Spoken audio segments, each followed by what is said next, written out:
God. Yeah, Hogan was coaching him from the corner. Cage is being surrounded by aces and eights. Bully passed Jeff Hardy a chain. They both have chains ready to fight off the aces and eights yet again like they did earlier. This is ridiculous, having to do this in the middle of a world title match.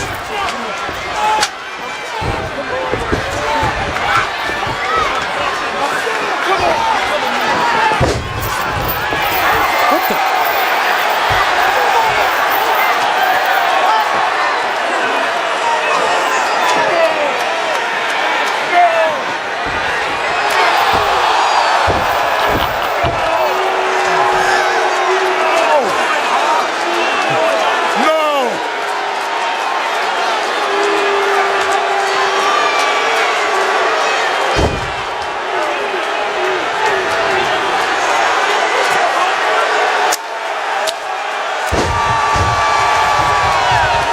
Just got goosebumps! What the hell have we just witnessed?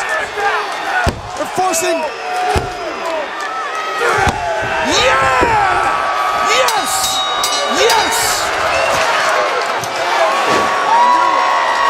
Look at the face of Hulk Hogan. He looks absolutely heartbroken. What the hell have we witnessed? New World Heavyweight Champion, Bully Ray! I'll tell you what you witnessed! Sickening is what it is. You It's witnessed disgusting.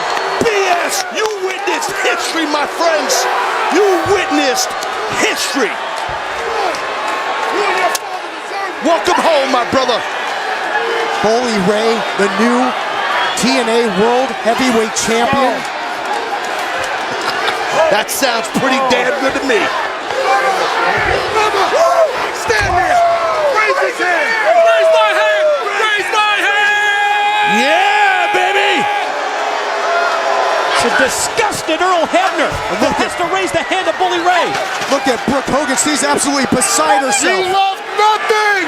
You are nothing to me! You are nothing! You stupid! Get out of my face, you old bastard! Get out of my face! You're a dead man. No! I'm not a dead man! What are you gonna do?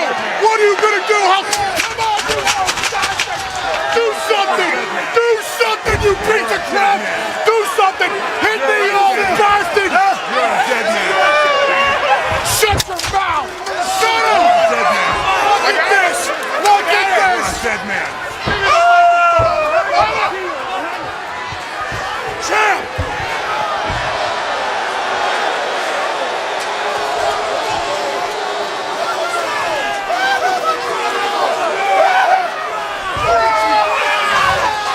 That's right! That's right!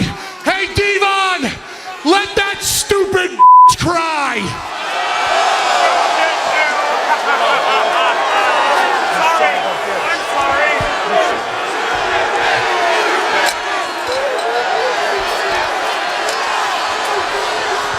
Hey, Hulk!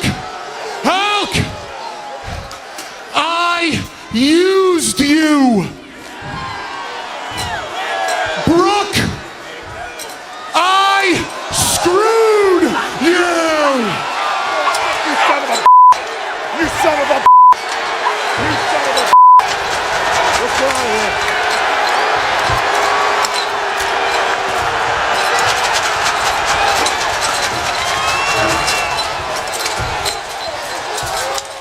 But most of all, I fooled every single one of you! Here's the deal, my friends. Aces and eights. Playing with all the cards. I'm Bully Ray! I am the president of the Aces and Eights! And I am the TNA World Heavyweight Champion!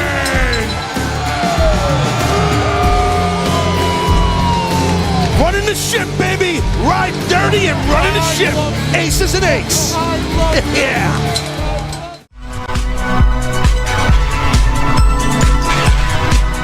This is is the Pro Wrestling Spotlight, presented by Hami Media and the Pro Wrasslin Reflection, where we discuss the very best of the best in pro wrestling history. And what you gonna do when Hulkamania and the largest arms in the world run wild on you? The two soundest wrestlers in the World Wrestling Federation, maybe in the history of the World Wrestling Federation, are right here, right now. Mr. Perfect and the excellence of execution, the Hitman. WrestleMania weekend isn't complete without the Heartbreak Kid, and he is on his way. He put hard times on Dusty Rhodes and his family. They think they got the answers. I change the question. You will rest in peace. Get used to it in Ric Flair. Who you're looking at, the man.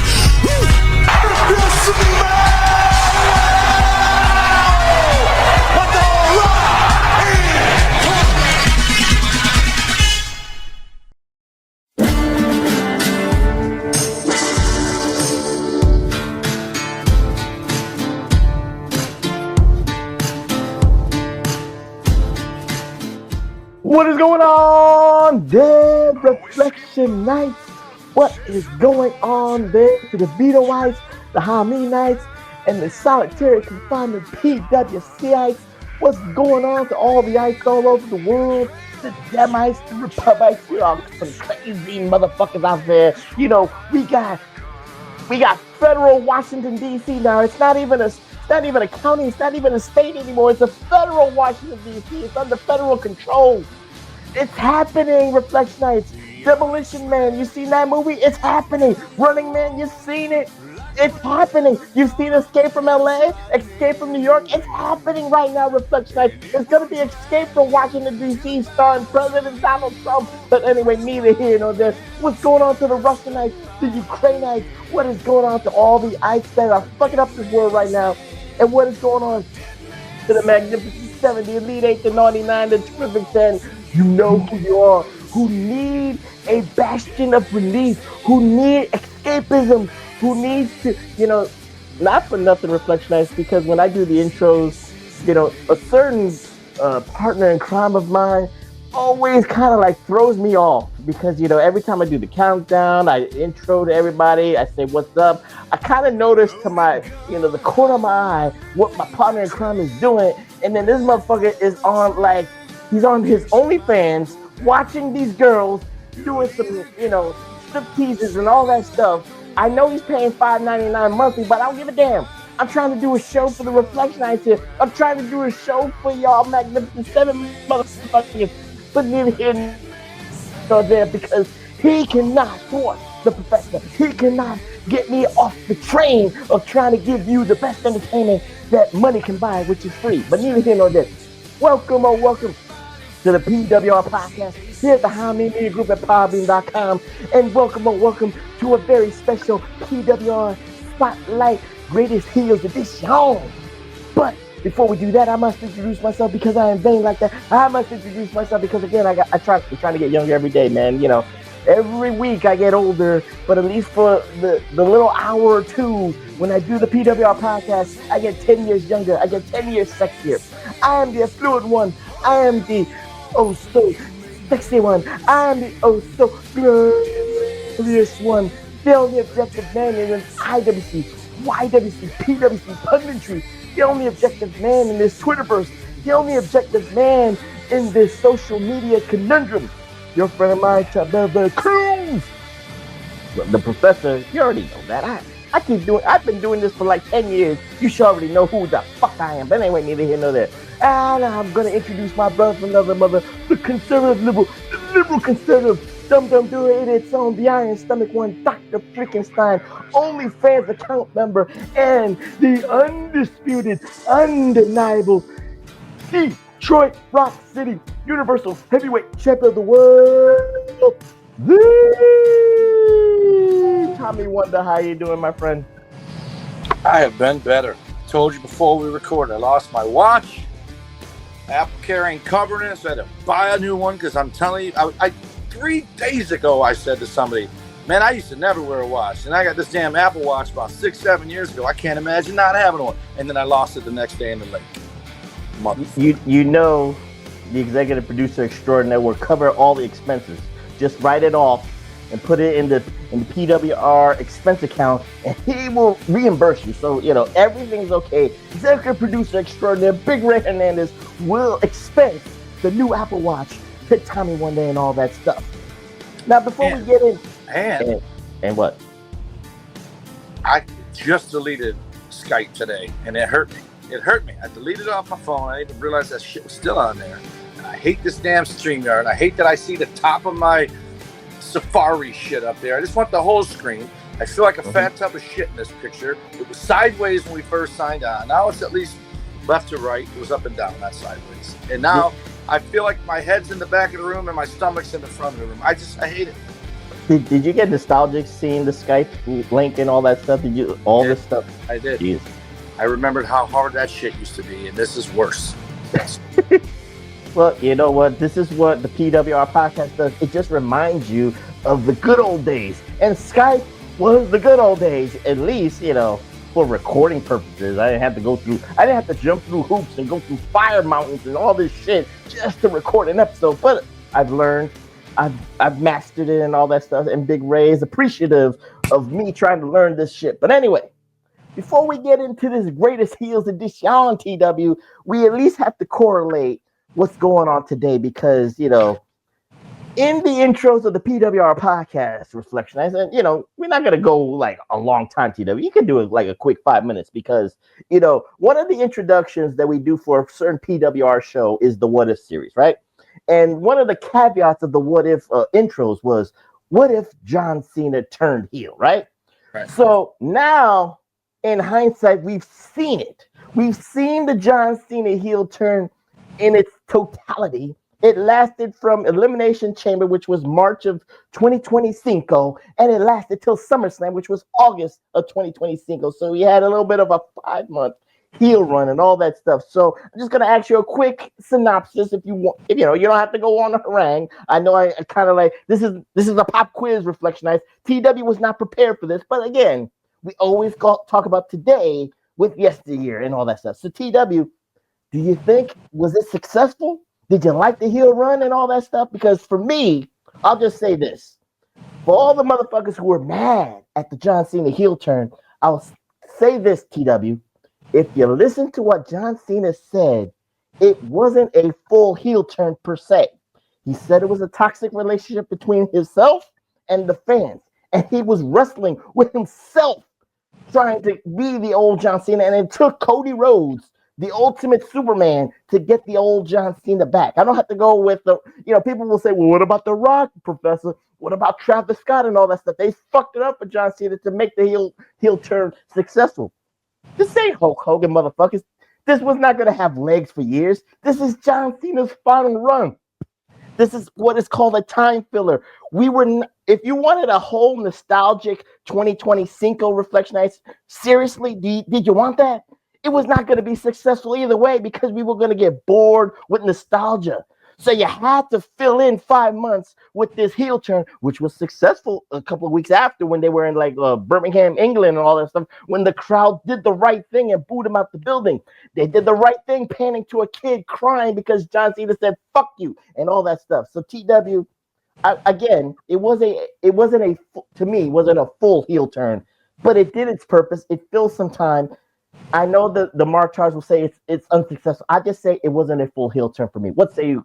There's only one person to blame if it isn't successful, and that's the fucking wrestling fan, because they finally got what they wanted. Guess what? They didn't want it. They had to turn him face again, because you know what was happening? They were cheering for him and booing Cody. You have to turn him face again to save Cody, because if they turn Cody heel now, then there goes Cody's not 20, he's 40.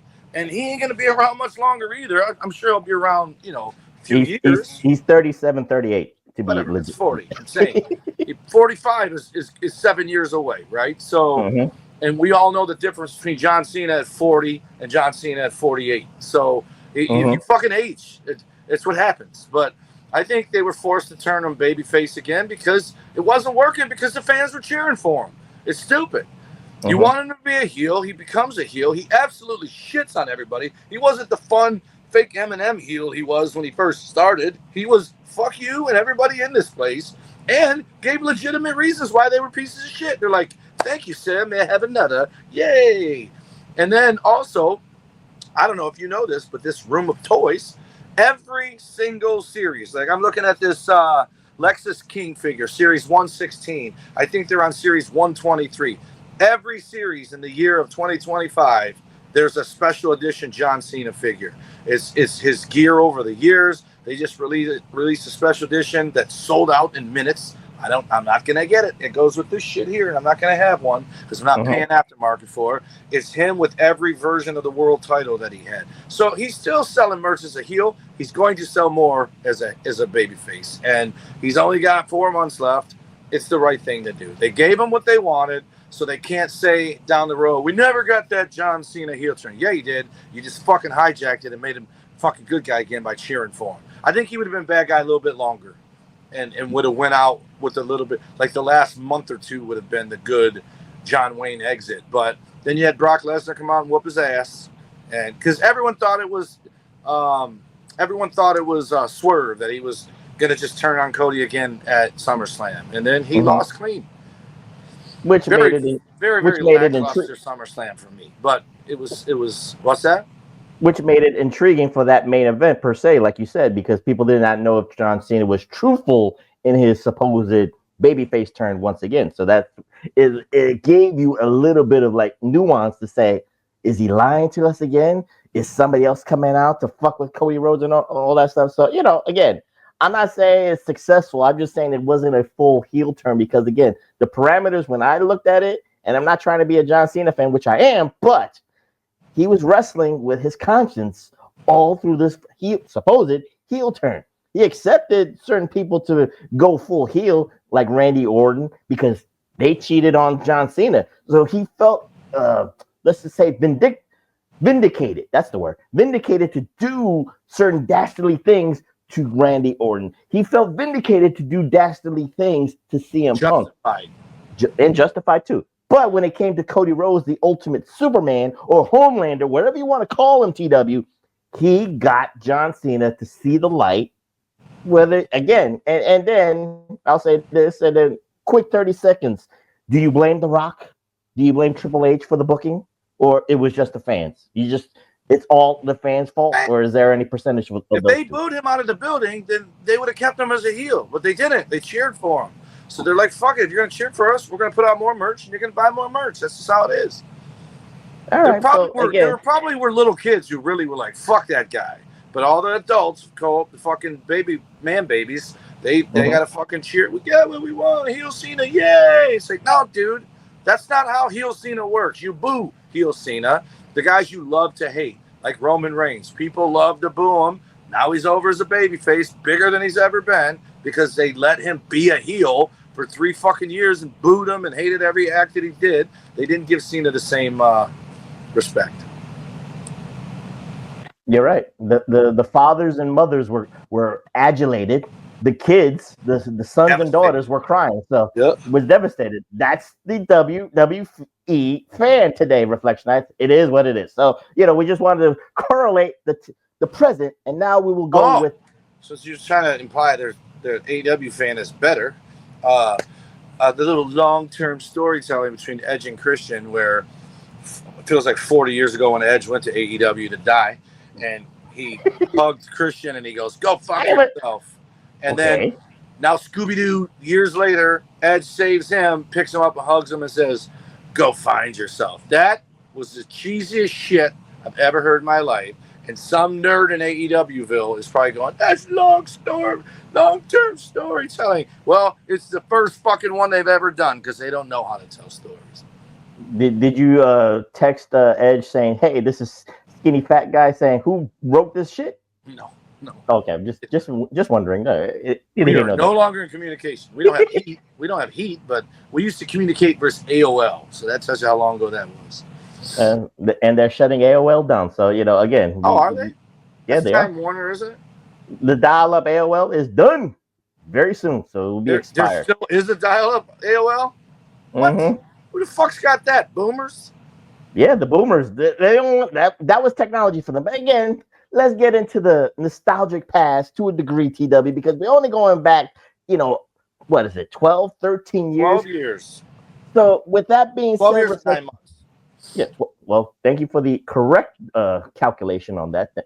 The timekeeper, the gatekeeper of hell and death and all that stuff, TW. So many. But, okay, it is what it is. But let's talk about what happened during 2012 and 2013, initially in TNA, Total Nonstop Wrestling or Impact Wrestling, whatever you want to call it, Reflectionites. And we're gonna do the greatest heel turn of Bully Ray as he was exposed as the president of ACES and EIGHTS. And TW, I'll say this before we get into the piece de resistance of where it officially took place. For me, when I look at this in all its totality again, this was a launching pad for Bully Ray for one particular reason. He needed this heel turn to boost his credibility. He needed this heel turn to get people, those marktards to say he's not a tag team wrestler anymore. I will then take him seriously as a singles competitor. You can try and split up Team 3D or the Dudley Boys all you want, Reflectionites, but the facts were facts. When they attempted to separate them in 2002, 2003, it didn't matter. TNA wanted to separate them in 2000, I believe, 10 or 11. And again, it wasn't like one was trying to betray the other. It was amicable and all that stuff. But the fans did not want one of their favorite tag teams to be separated because they looked at them as tag team wrestlers. So it was almost like a crutch for Bully Ray.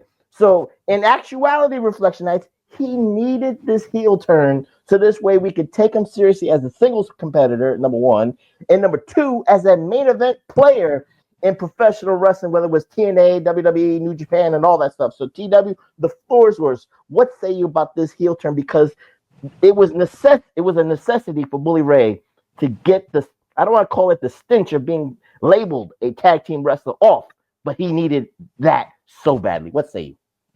It's funny that you would bring that up because I told you I actually watched more than what you sent me because YouTube likes to just keep playing shit.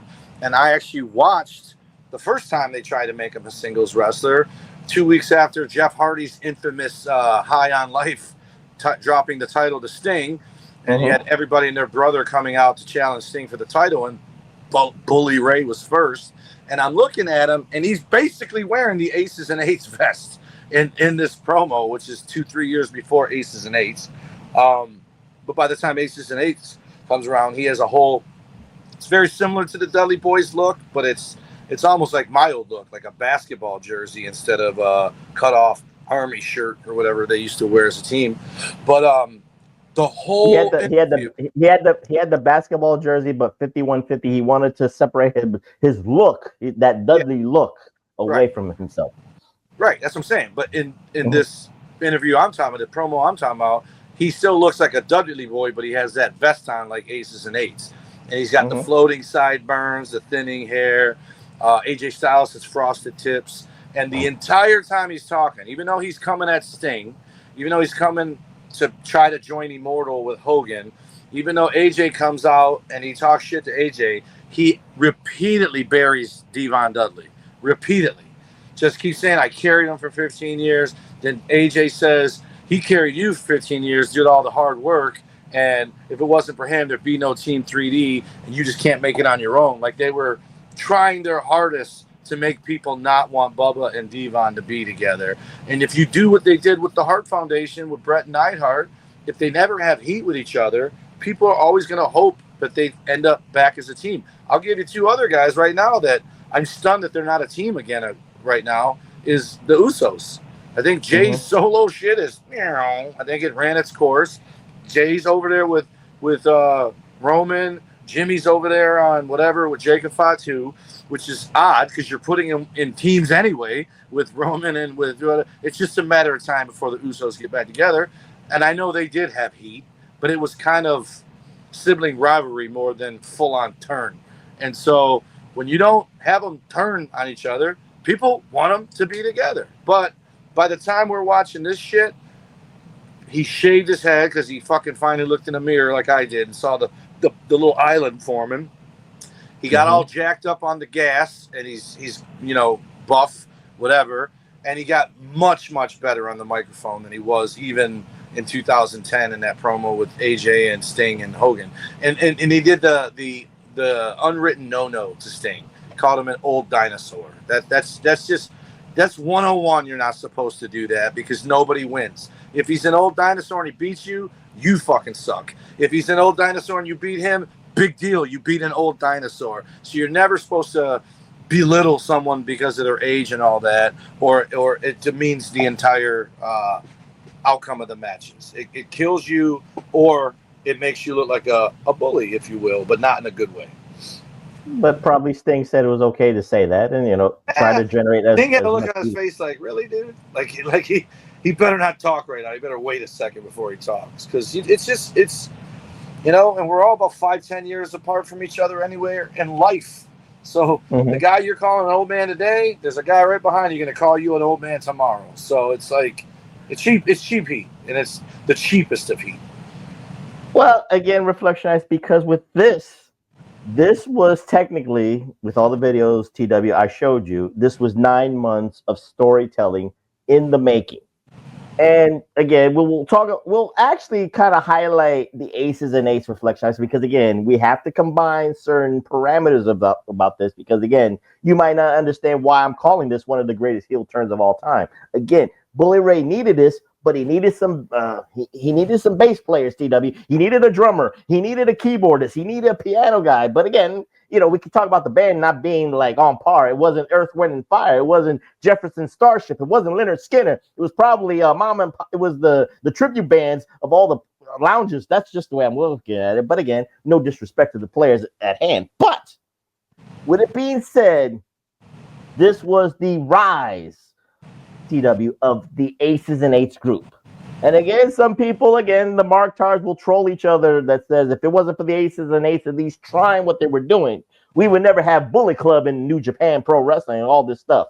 But again, before that, there was the NWO. Before that, there was DX. Before that, there was the Fabulous Freebirds. Before that, it was Devastation Incorporated. Again, Reflectionites, you can troll, but again, I'm the professor for a reason. And there's the Four Horsemen, TW. I got that. But I'm the professor for a reason.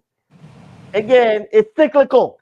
Shit works when you have a group of people that want to take over a company. But again, neither here nor there. But it was the rise of the ACES and EIGHTS, TW. And again, you might not have been watching TNA religiously, but the parameters was everything was good when Sting did what Cody Rhodes did for John Cena, right? Sting made Hulk Hogan turn good guy. And Hulk Hogan was the commissioner or the enforcer. I forget how they labeled him, but it didn't matter. He's a GM without calling him the GM. There you go. He was the GM of TNA, making all the matches and all that stuff, and everything was glorious, TW. But then a rogue bunch of guys in ski mask and all that stuff with the pants, with the blue jeans and the vest and all that stuff started attacking the guys, started attacking Hogan, started attacking Sting, started attacking Jeff Hardy, started attacking Kurt Angle. So it's TW. Again, it was intriguing because you didn't know who they were. But the problem, I'll say this, TW, again, Mark Tars just want to be right? They want to go on Twitter and say, oh my God, I can tell who that guy is in the mask. That's Mike Knox. Oh, I can tell who that guy is. That's Doc Gallows. Oh, I can tell who that guy is in that mask. That's Wes Briscoe and all that stuff. So they kind of ruined what was supposed to be, intrigue. It was supposed to be suspenseful. It was about, oh my God, what's next? What's going to happen next week and all that stuff. But again, neither here nor there. That's kind of nitpicking on my part. But what say you about let's say the birth of the ACES and EIGHTS in that storyline? Like when they're all masked? Yeah, when the start of the birth, when nobody knows the birth who of they the storyline of the ACES and EIGHTS. Right. And they had to do something. But one thing I did pay attention to is everything that we watched, all the clips of all the matches, they had full arenas, so they at least had something working. You know what I mean? It got people to watch.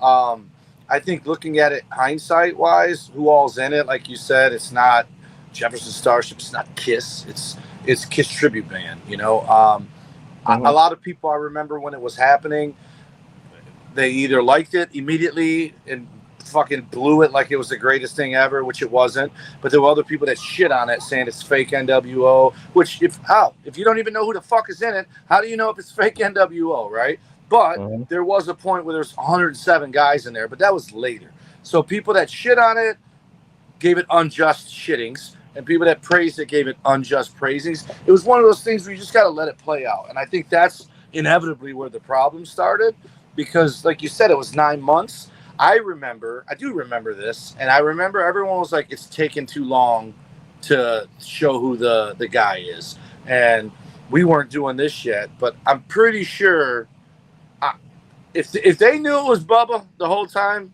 like if it started out Bubba was going to be the guy, I'd be shocked, because it felt like they didn't know who. They didn't want it to be a dud when they finally announced who the guy was. And I remember when Devon got unmasked, it was like wah wah on the internet. Like nobody cared that he was the leader, right? So at that point, you got to do Bubba, because then it makes sense why he would fake being the leader while Bubba was the actual leader. But I feel like everyone thought it was going to be Hogan. Everyone thought it was going to be Angle. Everyone thought it was going to be Sting.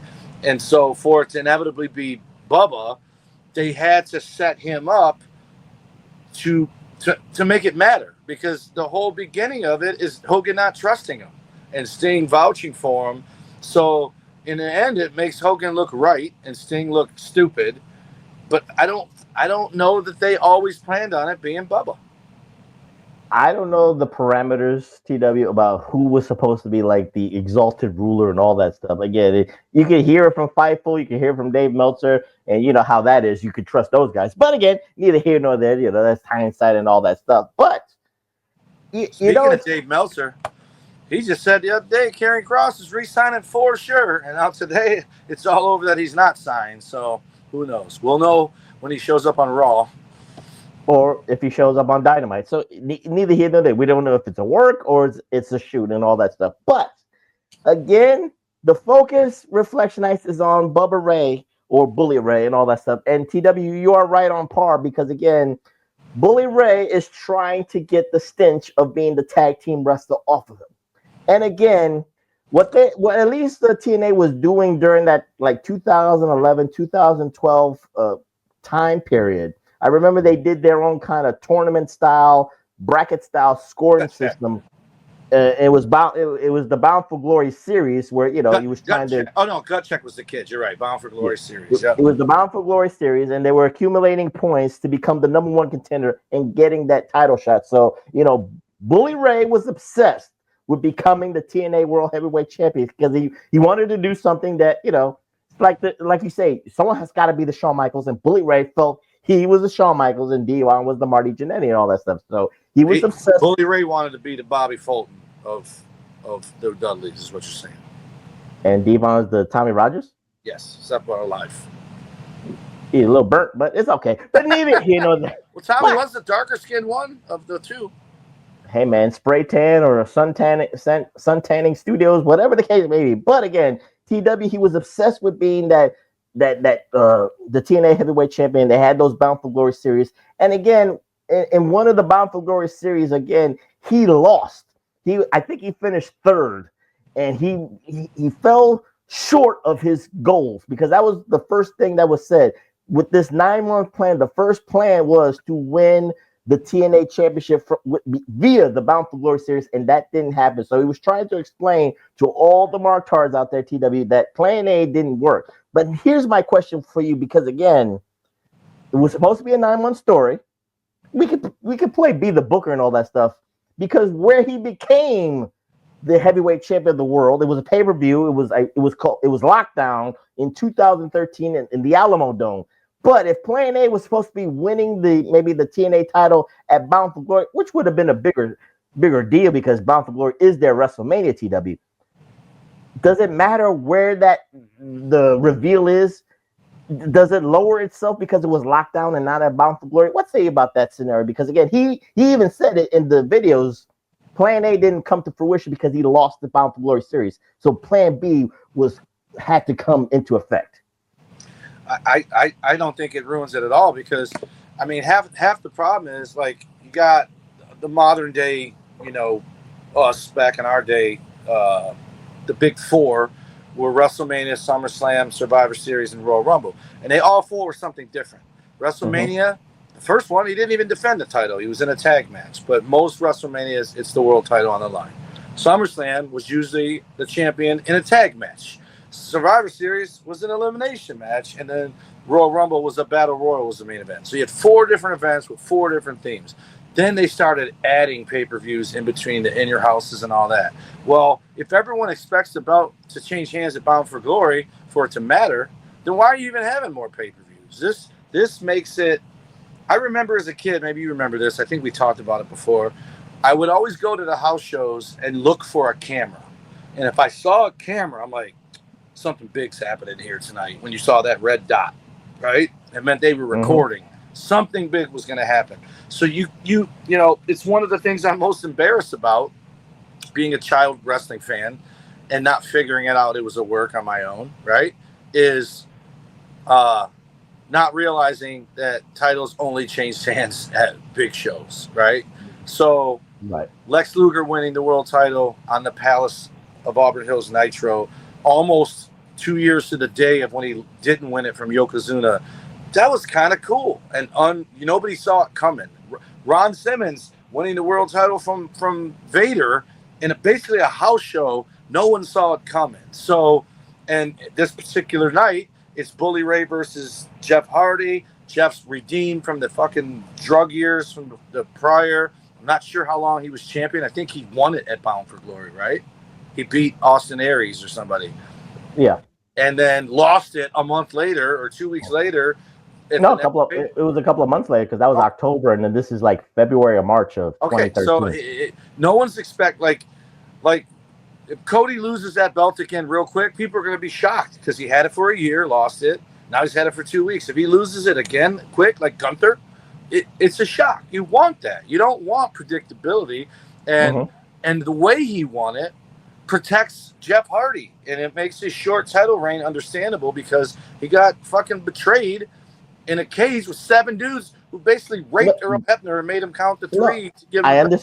I understand what you're saying with TW, but my question is does it defeat the purpose not doing it at Bound for Glory because that's their WrestleMania in comparison to Lockdown, which is theirs? Because that's part of the story. Part 1 was he wanted to do it there and he couldn't do it, so he had to come up with a plan B.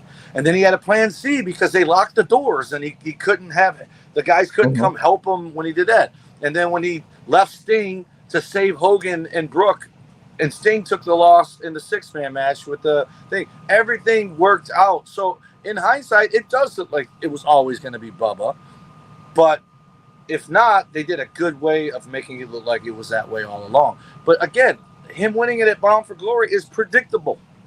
You know what I mean? Like Jeff Hardy winning it from Austin Aries is predictable. Now, 2, 3, 4 months, 4 pay-per-views later, 3 pay-per-views later, he wins by turning heel again and giving the fans what they want. He's back with Devon. So once again, we blame the fans. If they would have just let him go, he could have been their babyface champion. But no, they had to keep bitching for 3D. So with that being said, TW, we have to at least we have to analyze certain scenarios about this 9 months in the making heel turn because of the certain parameters of what it is. First, there was the trust factor between Bully Ray and Hulk Hogan because, again, with the Aces and Eights, you did not know who they were at first. They were all in mass. But Bully Ray, people like Bully Ray and Devon Dudley was trying to go to Hogan and Sting saying, we got your back. We will fight in TNA's honor, all that stuff. So the first thing was the first big reveal, Reflectionites, was Devon Dudley at Bound for Glory 2012. So while, like you said, the plan A didn't work, so plan B comes into fruition.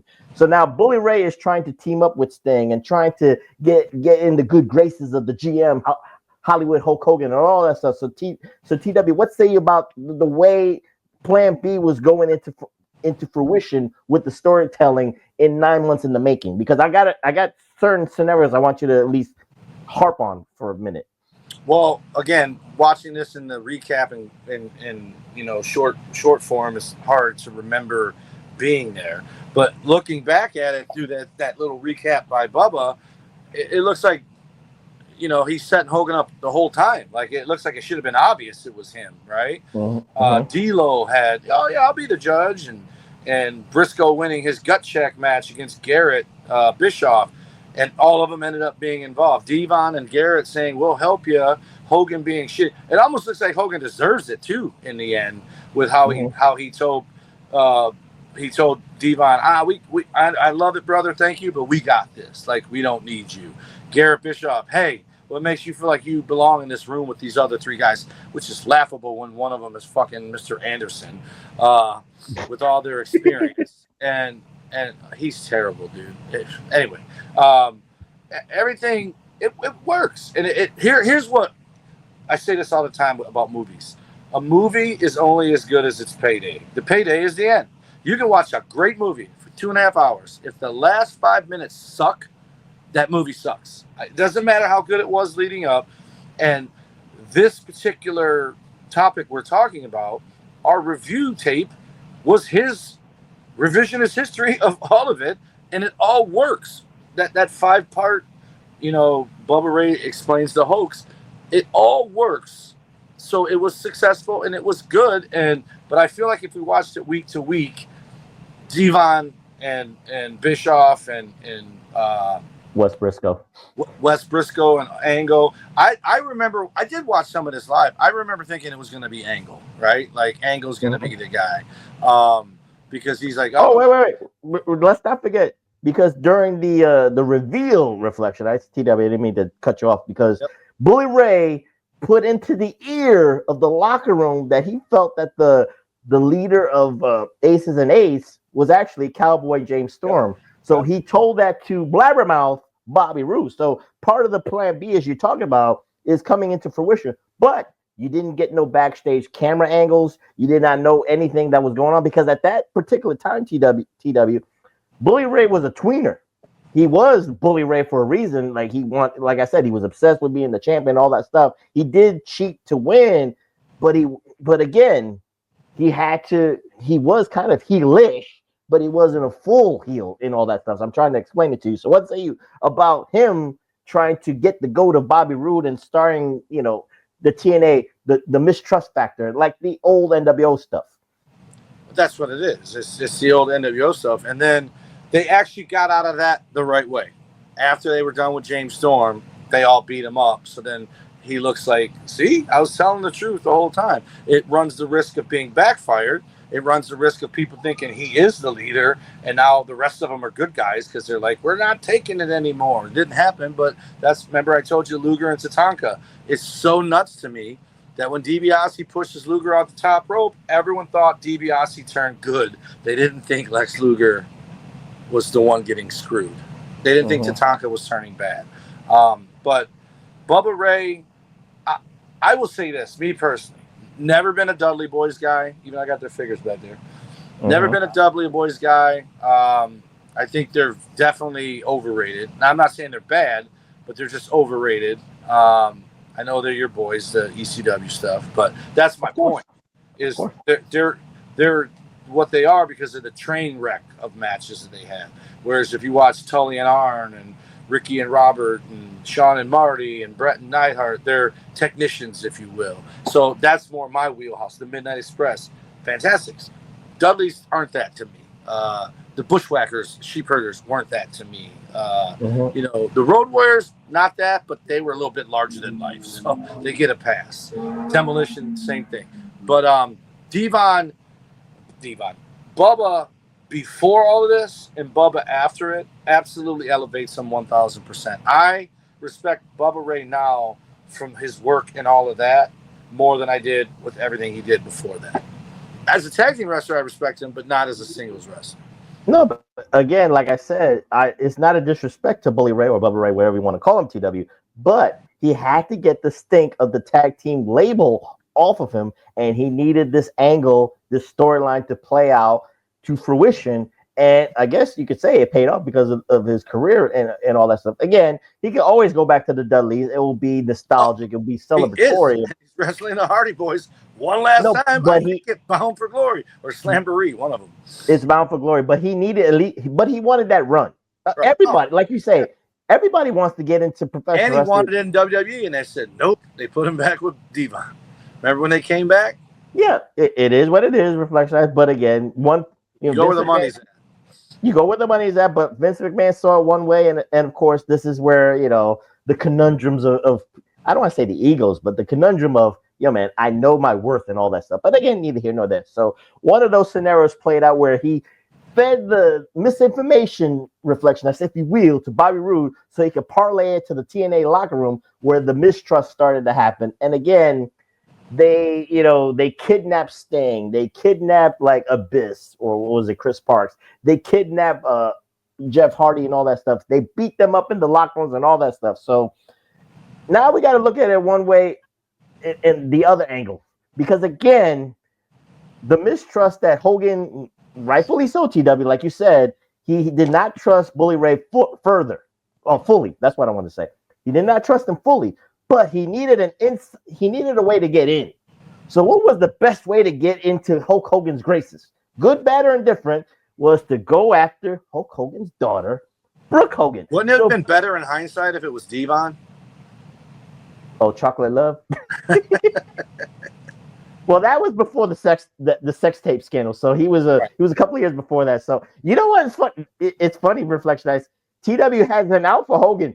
He could have said all that stuff on TNA Wrestling, and no one would have batted an eye if you heard that in the sex tape scandal. If he said that with Bubba the Love Sponge's wife, if he said the same lines, I don't want her going out with Devon. I want her to go out with LeBron James type of player on TNA Wrestling. But then that would make Hogan look like a heel. But then at least people would still say he's a racist, but at least it would be in jest of the character. But neither here nor there. Let's focus on Bully Ray infiltrating the Hulk Hogan family dynamic, and that's through Brooke Hogan. Again, it was flirtatious.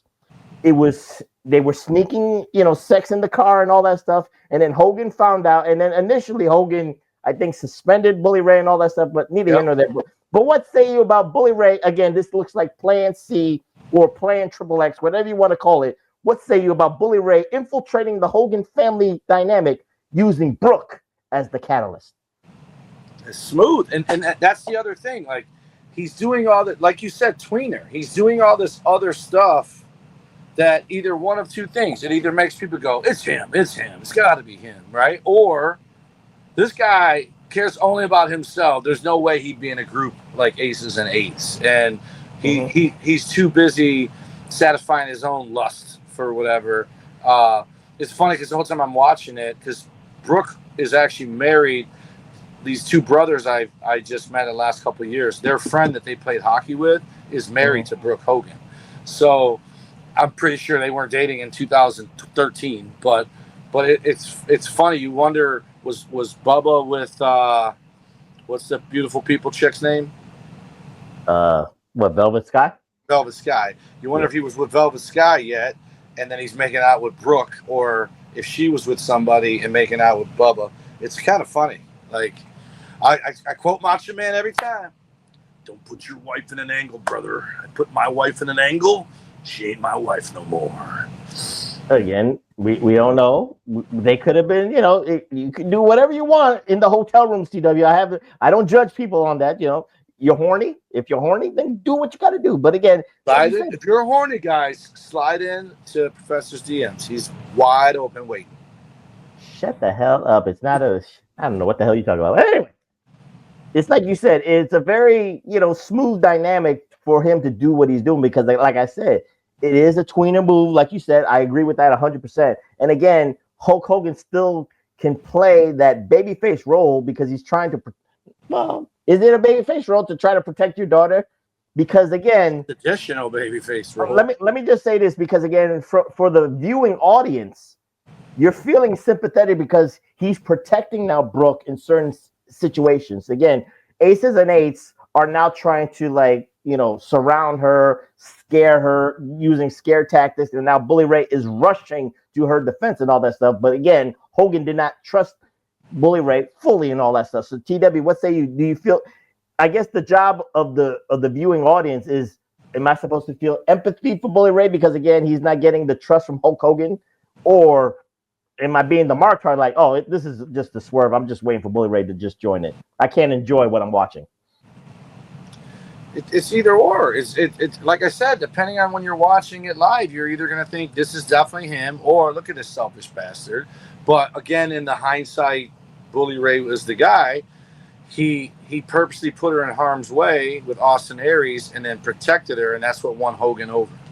Even though he still wasn't won over when he proposed to her, but he proposed to her to show how serious he was to Hulk about being on the right side of TNA.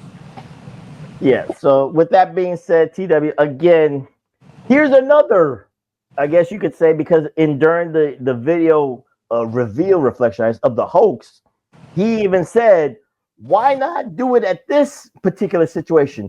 The wedding. He proposes to Brooke Hogan, and you know how weddings work, TW, in professional wrestling. Weddings don't go according to plan. Somebody fucks it up.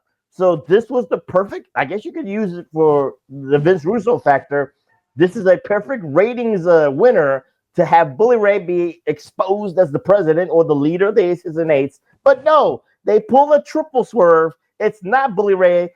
Taz had something to say. So again, Taz was revealed as one of the members of the Aces and Eights. And again, like you said, it turned into what started as 4, turned into 400,000 and all that stuff. Again, it kind of got a little bit stupid after the fact, but they again milked it to protect Bully Ray from being revealed at the proper time, which they wanted you to pay $39.99 for at and he TNA also Lockdown. didn't have his title shot yet. He still wanted the title. Right. So what say you about that? About using, again, this is using Brooke, the situation with the wedding, but again, this is the hindsight. TW, did they? I guess you could say they did the right thing by not having Bully Ray being exposed at the wedding, because then that's kind of like. Did they actually do the wedding, or was it stopped? It was stopped because of Taz. So he never married her. No, I think he said I do, and then once they said their I do's, and before the kiss. But again, you know how they did the stupid like soap opera shit, like they were married in jest in paperwork. But they didn't do the full kiss and all that stuff because Taz consummate the marriage. But it's good because it stops him from now when he breaks up with her and turns on Hogan and Jeff Hardy, he doesn't have to do the paperwork to get divorced. It's perfect. And he still gets his title match. And I like, because I hate a heel turn where the guy's getting his ass beat the whole match by the guys he's about to join or vice versa, and then they still do it. I love the heel turns where the guy never tags in, and then when he finally tags in, he goes to square off against Tully and Arn, turns and punches Luger instead, right? Or Barry, whatever one. I like those better. I don't like when them literally whoops their ass, but he explains it as, I had to take one for the team like in Goodfellas, and I did, and he hit me with a cement pillar. Or was it? It was fucking styrofoam. But then a week later, Devon got put through the table. That's the stuff when I was watching, I remember thinking, this is stupid. If they're a part of it, they're not putting each other through tables. But he said it. Hey, we took one for the team because that's the way it was going to work. People had to know that they hated me and I hated him. And then he finally got his world title match. So that gives you the pass. You needed to hear that from Bully Ray to say that's they okay did it for the to further the hoax. I respect that. All right. So with that being said, we've got 2 more parts, TW, and then we'll kind of like give our like ending closures, if you will, Reflectionites. So again, he was trying to get that title shot against Jeff Hardy at Lockdown, but he did not get it fully. So he had to convince Hulk Hogan that he deserved to be the #1 contender. So again, while he got into Brooke's pants to get to Hulk Hogan, it didn't work fully, TW. He had to goat the legend, the icon Sting. So because again, Sting was the enforcer, or you could say Hogan's assistant GM, whatever you want to call it, at the matter of fact. But he needed somebody to get into Hogan's ear, and the only person that Hogan respects, trusts, and says, I'll go with that idea is Sting. So, TW, what say you about Bully Ray using Sting for the purposes of him getting that TNA world title shot? All of it. If it's going to take 9 months and everyone's going to say, this is taking too long, this is taking too long, then it has to be good when it finally shows itself, right? Mm-hmm. And when it was revealed first that it was Devon, and then him and Bubba had fists, and they had it. To the smart mark, you could be like, this is how they're finally going to break them up as a team. Now they can never team again because he's part of the Aces and Eights. He's part of Team TNA. They did. It's all worked out. And when they finally do the reveal after the 9 months, it works because he suckered Sting. He suckered Angle. He suckered Bobby Roode, who was a bad guy anyway. He suckered Hogan. He screwed Brooke, and he fooled everybody. So it all works. It all works good. And it's too bad. The problem is inevitably, and I know you're going to talk about this next, where they individually get unmasked over the next couple of weeks. You end up with, I don't even know what the fuck Taz was, just a mascot or something, right? He was a little pet Tasmanian devil. Yeah, he was just the Aces and Eights personal commentator. Yeah. So you got Devon and Bubba Ray, right? Mm-hmm. Then you got two has-beens and Doc and Knox, who are really not even has-beens, right? And then you got two never-will-be's and Bischoff and Briscoe. And then you got D'Lo, who's an office guy, who's now part of this. And then Ken Anderson joined. So really, it's Anderson and the Dudleys, and then 5 fillers is what you have, right? But it looked like, and he explains it in his vignette, these guys felt wronged by the industry, and they're our muscle. So, okay, that explains why they're there. They shouldn't be members. They should just be protection, right? And then you got these other 2 guys who are blue chip athletes, second generation guys. They're the future of this business. We're going to show them how to do it the right way. They're going to be with us, and that's how we're going to do it. And then you got Anderson, who they fucking left laying under a pallet, and then nobody helped him, so he joined, because if you can't beat him, join him. That makes him look terrible, by the way. And I don't know, am I missing anybody that was in it? Knox, Gallows, you said Briscoe and Bischoff, Ken Anderson, D'Lo Brown. Yeah, that was it. Because everybody else was kind of like jobbers. Yeah, no, there was like 12 or 13 in mass, but they never got revealed. So it was just they did the run-ins. They were the henchmen, and then they never were revealed and all that. And Bischoff was an undercover Aces and Eights member, because they did the if you did the audio thing, you could hear Bischoff's voice in one of those things. But he never unmasked himself and all that stuff. So with that being said, good explanation on that. So he was Ole Anderson as the fucking Black Scorpion, is what you're telling me. Yeah, and he didn't want to be revealed. So, good kudos to Bischoff by not revealing himself and all that stuff. But let's go to the Peace Day Resistance TW again, lockdown. And you didn't have to see the match, but the way they did it, it was the Alamo Dome. It was in front of 10,000 people. It was the biggest crowd in TNA history. So, again, in hindsight, it had to be in front of their biggest crowd ever. The circumstances for the TNA title was there. And the turn had to do it the way they did it, had to be the way they did it. Hogan thought that, Hogan thought he was going to thwart the Aces and Eights, which he couldn't, because he was already in crutches with his first hip replacement and all that stuff. So it made no sense. So now Bully Ray had I think he had the metal hammer in his pocket. I don't know how, but neither here nor there. That's ball peen hammer. The ball peen hammer. He gave one to Jeff Hardy. So he just was gonna fight with a chair, but then Devon Reflectionites climbs over the cage and throws her own ball peen hammer to Bully Ray. And again, he did the John Cena face Reflectionites. I kid you not. He just went demented. Turn around, TW, and you take it home. And he stared at. First, he said something to Anderson. Then he turned around and the crowd felt it. And then he just clobbered Jeff Hardy in the back with the hammer. Then I think he hit him a couple more times, pinned him, and that's when those guys threw Earl Hebner on the ground to count the 3. And it was which was good that they didn't have their own referee, because then you're already getting compared to the NWO. Bischoff is in the background doing both vocals, and you got your own referee, you got your own commentator. It would have been Now you'd have been just giving up and saying, fuck it, we are copying the NWO. But they didn't. And again, I'm glad they finally unmasked, because the longer they went with the mask, I remember that being a long 9 months. Like, because everybody's like, okay, who the fuck's under the mask? And a lot of people were guessing it was Knox. And a lot of people were guessing it was Gallows, because they had been recently released from WWE, I think. TW, I don't mean to cut you off, but I need you to harp on this, because again, the marktards don't have patience, but they keep stressing you're not doing storytelling. You're not doing storytelling. So, like you said, 9 months could feel like forever. But again, the payoff was okay. But again, please teach the marktards if this is good storytelling, but what's too long, what's too short, what's a perfect storytelling. It's only too long if there's no payoff. There was a payoff, and he became the most hated guy in the fucking building every time. And they didn't cheer him. They booed him every time. They hated Bubba Ray, Bully Ray. Mm-hmm. They hated Devon now. They hated all these guys. It did get a little crowded, and again, you had a lot of, head scratchers. But TW, these marktards have microwave, attention spans. It's like 60 seconds, and then where's the story? But they're trying to tell you a story, but you don't have the patience to let the story play out. So it's feast or famine. Damn if you do, damn if you don't. They all have their guess of who they are, and then when it ends up not being them, they feel stupid. So then they start shitting on it instead of being patient and letting it play out.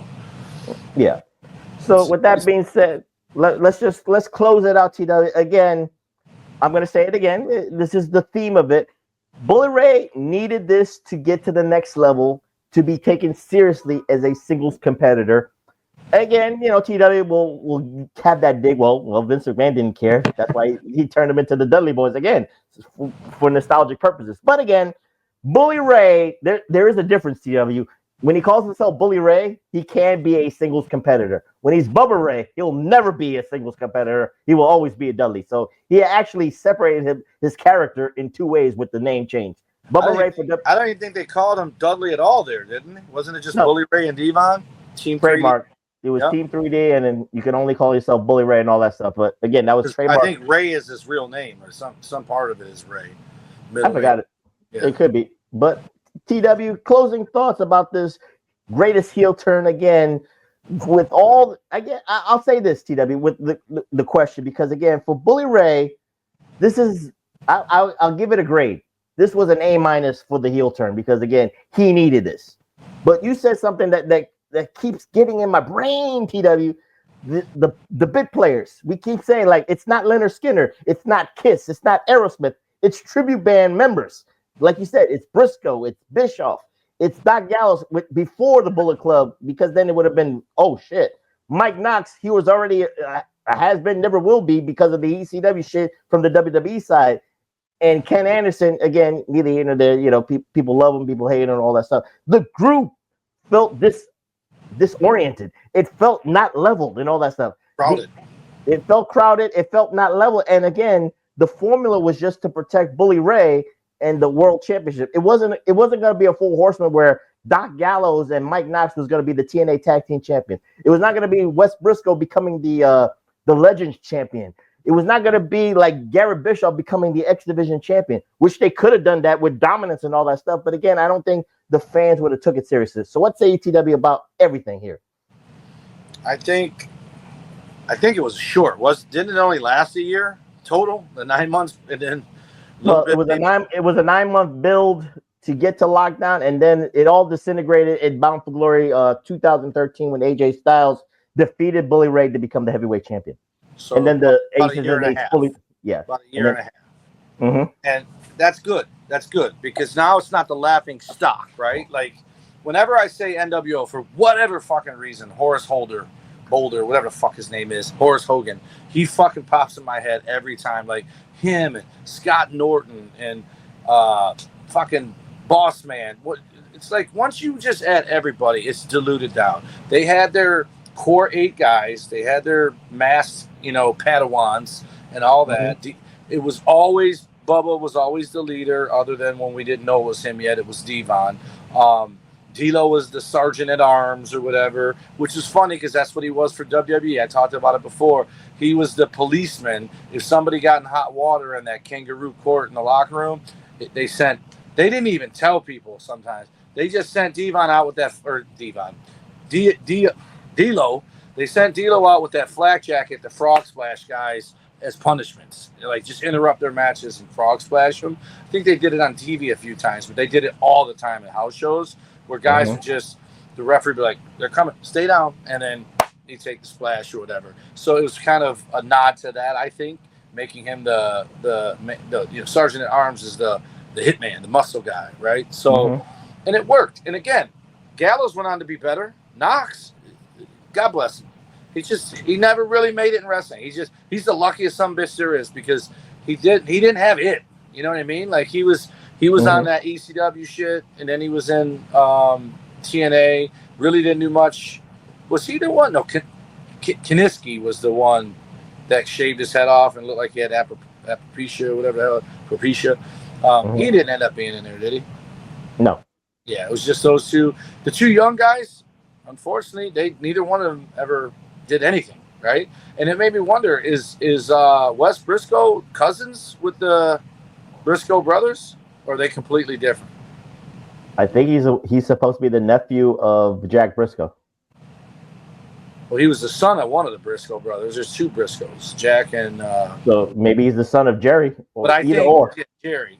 But the Briscoe brothers aren't related to those guys at all. To Wes Briscoe? I don't know. I think so. No. To Jack or... What the fuck's the other one's name? Jerry. Jack and Jerry. They're brothers, man. No, but the Briscoes on AEW, the one that died. Oh, no. They're not related. They're just a different Briscoe altogether. It's not... Yeah. They're not. I always thought they were one of the sons, and Wes was the other guy's son. No, Wes was the son of one of the others. Jack, I think Jack. I think Jerry was dating Pat Patterson. Again, neither here nor there. Allegedly, they're like you and JB. You guys can't make babies. You guys can make love, but you can't make babies. I make love to the ladies. You already know that, but JB's not a lady. You put lipstick on JB, he's still not a lady. That's you and him, man. That's your DMs. That's not my DMs, but neither here nor there. So, again, I like the heel turn. Again, is it one of the greatest heel turns? It's probably the greatest heel turn in TNA history, TW, because, again, I can't really think of any TNA heel turn that had the magnitude of it. Because I'm trying to think, Did AJ do a heel turn? Well, he did the dark heel turn to join the Main Event Mafia. But no one accepted it. Right. No, this is one we're talking about. It probably long term hurt TNA, but in the midst of it just, I think it just, Bully Ray might have done some movement of the needle, but I think those other guys no one ever really cared about before or after. You just needed better bit players. You needed a better core of people to be in the Aces and Eights. How crazy would it have been if it would have been the Dudleys, the Hardys, and Edge and Christian? As the Aces and Eights? As the Aces and Eights. People would have loved it. They would have been fucking over.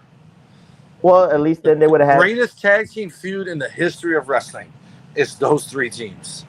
And now they're band together for one common purpose, whatever the case may be. So somebody could chase the tag team title. Maybe that could be a what if. All a team, but we all want to be singles, damn it.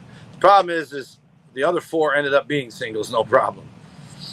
Yeah, it is what it is. And with that being said, we close on this greatest heels edition of the PWR podcast here at the Hameen Media Group at podbean.com. What are you going to do next time, Reflectionites? I don't know. Maybe we go episodic. Maybe we will do it a what if. But I'll keep you on your toes, Reflectionites. I'll keep you on your toes. So, TW, give out those socials so we can finally get out of here. You can follow us by following the Pro Wrestling Coalition Network, sponsoring us at PWC Network at podbean.com. You can also find Hameen Media Group at podbean.com, as well as channelattitude.com. Us on X at PWR Reflection. JB is at the P1JB. Big Ray is all over the internet. He's probably interviewing Karrion Kross right now on something. And you can find him all over the internet at Big Ray Hernandez, no matter what the social media thing is. And every Tuesday, he does a Raw recap. Every Wednesday, he does the next level. both live, both on his YouTube at Big Ray Hernandez. And you can find me on X and Instagram at TommyWonder19, Snapchat at NumberWonder, Facebook.com/Tommy Wonder, and my other X and TikTok are at the Tommy Wonder. And before anything, and you can find Big Vito and Noel at the Big Vito brand on TikTok. And before I say my thanks, let's just give our love and condolences to Pastor Travis Volt. He lost his father recently, so we're with you, Pastor Volt. You are still a Reflectionite. You did host the PWR Reflection here in the early infancy ages, so you are a Reflectionite through and through. And, condolences from us to you and yours. So, rest in heaven to T. Volt's father. And also, happy belated birthday to the Gooch. Happy belated to the Gooch. So maybe he'll listen to this shout out in 6 months. But neither here nor there. So with that being said, it might be his birthday again. It'll be like, oh man, they're early. But it'll be 3 days before next year's birthday. You are absolutely right. So you can follow me on my Twitter at PWRSO PROF, that's PWRSO Prof. You can also follow PWRSO Prof on my YouTube channel where I will upload this. But if A-Track Brown, that slow-ass motherfucker, is like maybe 3 months early, it will be on the PWRSO YouTube network. Follow my brothers in arms, Billy Ray Valentine at Obi-Wan You Know Me, and the king of the reactions, A-Track Brown at the number 8, TRAC Brown. And again, next week, I don't know, maybe a what if, maybe episodic, maybe another spotlight, but I'll keep you on your toes. With that being said, I'm the professor. That's Mr. Wonderful, Dum Dum Doing Idiot's Own, the Iron Stomach One, Dr. Frankenstein, and the undisputed, undeniable Detroit Rock City Universal Heavyweight Champion of the world, Tommy Wonder saying good night. We'll see you next time here at the PWR Podcast at the High Media Group at podbean.com. Peace. Testify.